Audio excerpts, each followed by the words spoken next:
Now I'd like to introduce Kathy Kelly. Welcome, Kathy. Kathy is a Chicago native, longtime pacifist. I'm sure many of you know of Kathy's work and commitment to peace. And as she has said, where you stand determines what you see. So Kathy has been in many conflict areas where she has lived with and stood with the people who have been the objects and the subjects of war. And has, I won't go into how many places you've been, but has been on many delegations and stood with many people in Afghanistan, Iraq. She was in Iraq during the shock and awe bombing of Baghdad. Has been in Gaza, in Lebanon, in Bosnia, in Nicaragua, many places where I've sat in my comfortable chair, hoping and praying for the people in those countries, but I was not there. And so thank you for being there and bearing witness. Kathy is also founder of members of the Voices in the Wilderness and co-coordinator currently of Voices for Creative Nonviolence.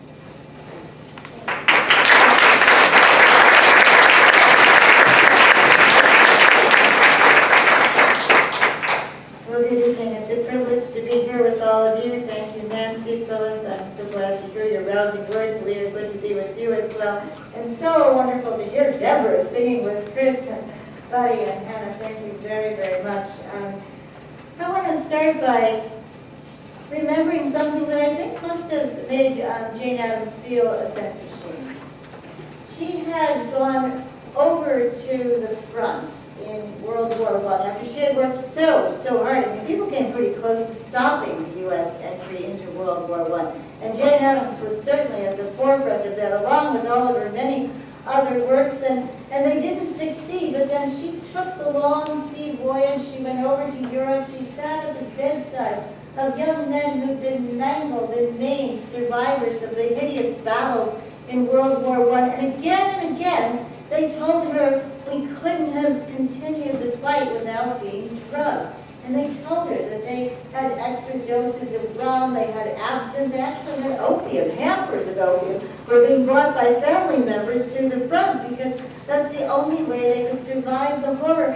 And so when she came back and there was a huge audience to hear her talk about what she'd seen and heard, she set aside her notes and she told about the horrors that were so awful in what the young men had described to her that she'd met. And she told about how so many of them said the only way they could persist was by being drugged. The press vilified her.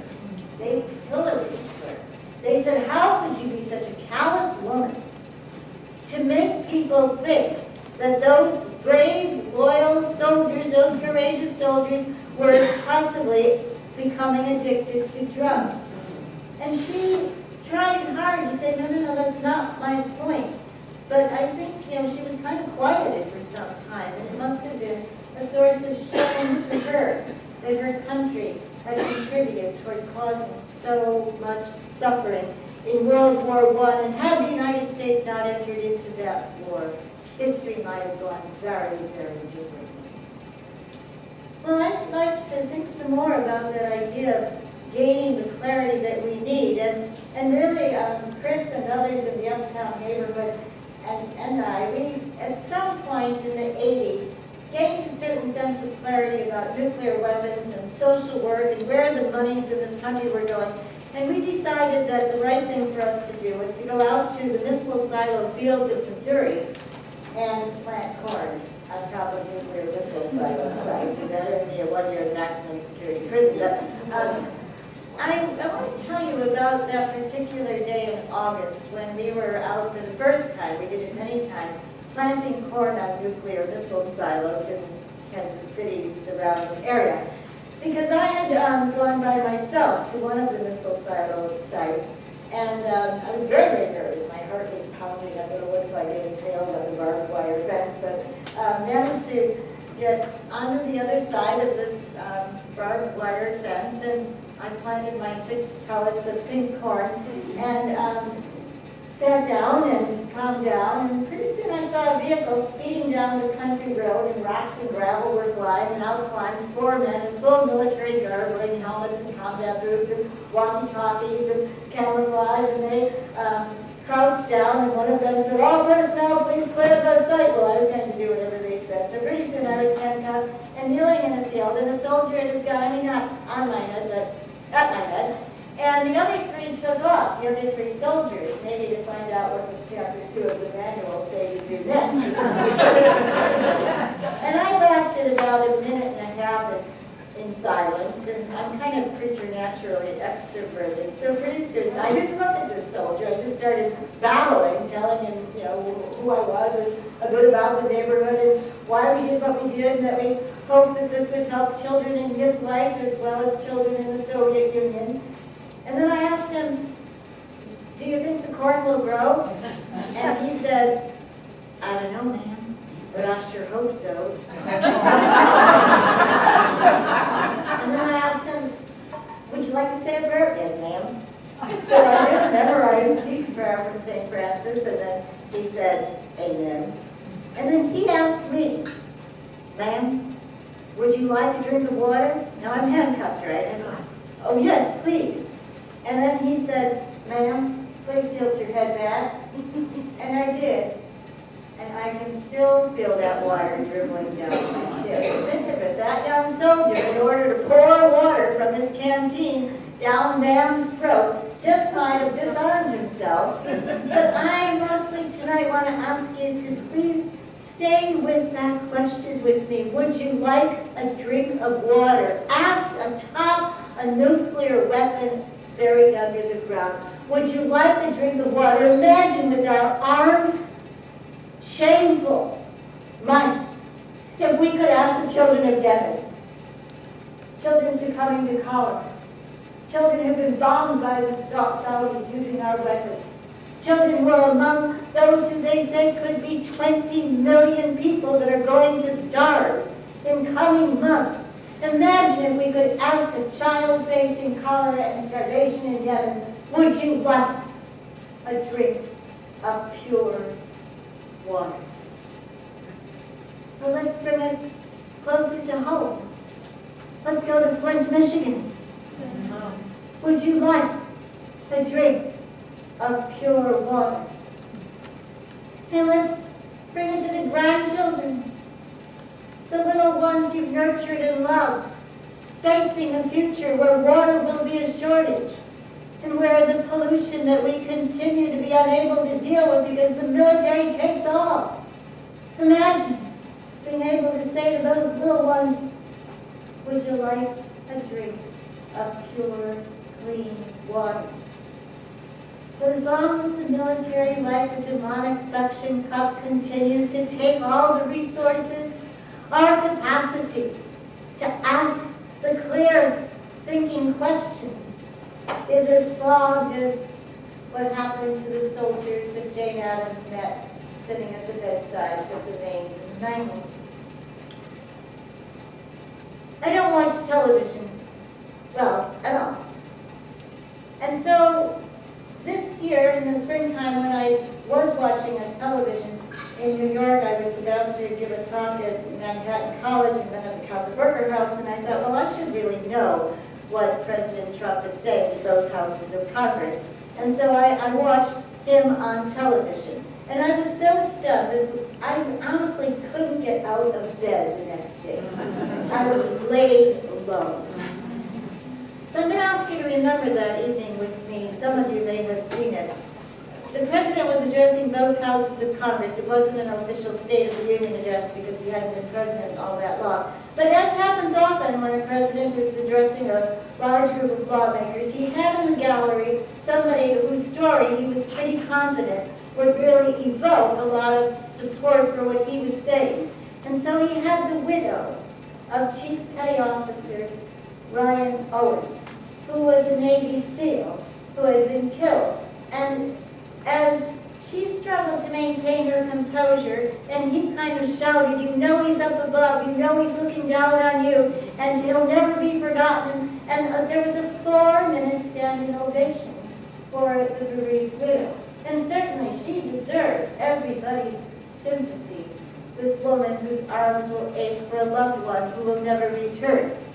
What was so unusual about that was that at no point, either from a media person or a commentator or from President Trump, was there ever a mention of where Chief Petty Ryan Owen was killed. What country did this happen in? And the country was Yemen. And the town was a little place called Al-Khayal. And it was a poor town. The Navy SEALs were trying to attack Al-Qaeda fighters. But when they arrived, and neighboring people from a nearby village heard the explosions, they thought there must be a rival tribe that was attacking their neighbors, so they came running, and even though it turned out that it was the United States, they came fighting. And they managed to down the helicopter that the Navy SEALs had arrived in. So the Navy SEALs called for air support. And can you imagine a young woman named Farah? She was 30 years old. She was in her home and she was shuddering, and all of a sudden a U.S. fired projectile missile tore right through her home, her little tiny hut. And so, not knowing what to do next, she scooped up her newborn infant. She grabbed her toddler. She went outside the hut into the darkness. And perhaps it was a drone, I don't know, but her image was picked up, and the United States helicopter airship gun fired bullets into her head and killed her instantly. She was one of 29 Yemeni people from that village killed that night. 10 of them were children under 13 years of age, and 6 were women. But we only heard about Chief Petty Officer Ryan Owen. And this is the kind of exceptionalism that is so very, very dangerous in our world today. We, a number of us here, Buddy Bell, Mary Dean, and I have gone over to Afghanistan. And Afghanistan, where we visit in the city of Kabul, is home to a group called the Afghan Peace Volunteers. And these youngsters do what I think is some of the most important surveillance that could ever be done. There are tethered blimps surveying the city of Kabul. There are drones constantly flying over Kabul. There are 70,000 analysts constantly picking up all the drone footage and trying to see who is going where and establish patterns of life in Afghanistan. But our young friends go up the mountainside, they go to the refugee camps, and they survey, asking some very crucial questions. One of which is, where do you get your water from? Another, how often in a week are you able to have beans? And another, who earns an income in your family? And how old is that person?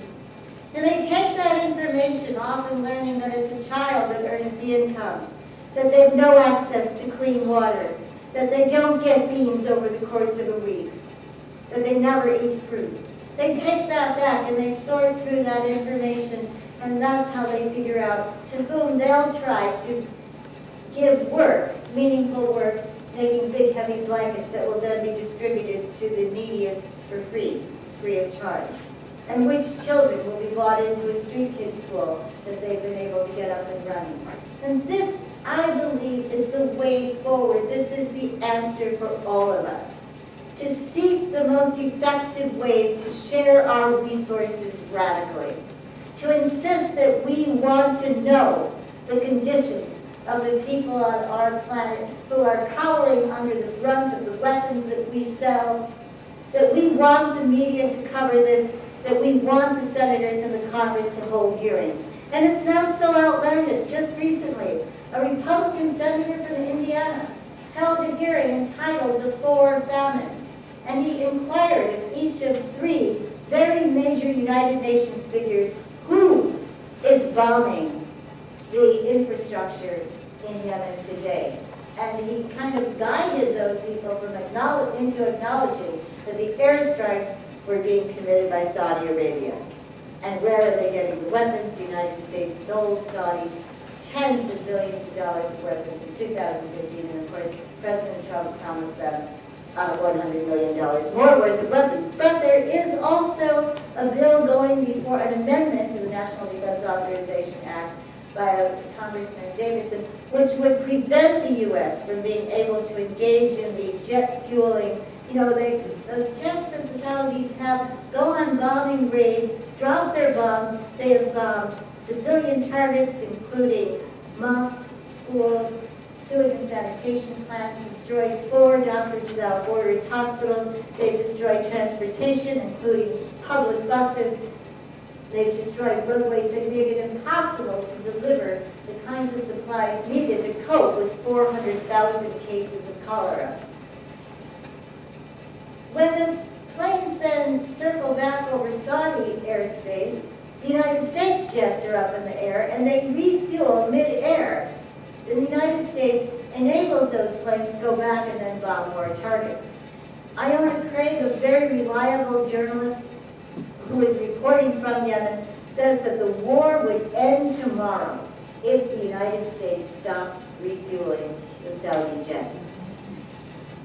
So we have, as Phyllis has said, so many good reasons to link up with other movements that are accomplishing great leadership in our world today.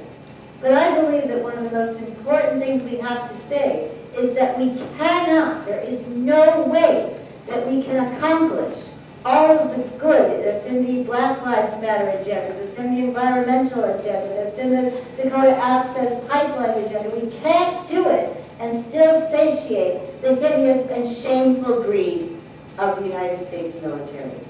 The resources are there, but the United States military controls and sucks up, like a demonic suction cup, those resources. So I believe we have to stay strong in decrying that. And also to acknowledge that, sure, there are dictators in other parts of the world, there are people leading other countries that do things we don't like, but our leaders aren't so red hot either. And so we have to stop the process of demonizing other people, demonizing other governments, and building up that fear, such as what Phyllis described in Islamophobia. And then I think we can join Jane Addams in that time of shame that she felt because the United States went into World War I at all, because soldiers were mangled and maimed and depended on drugs to survive.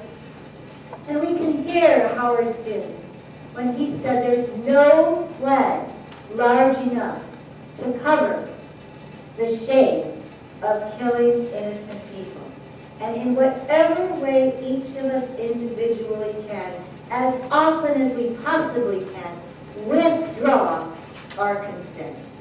Find ways to withdraw our consent and to say, we will not personally go along with being addicted to war. So I want to again thank the voices for singing the songs that tell us, inch by inch, row by row, going to make that hard. Thank you.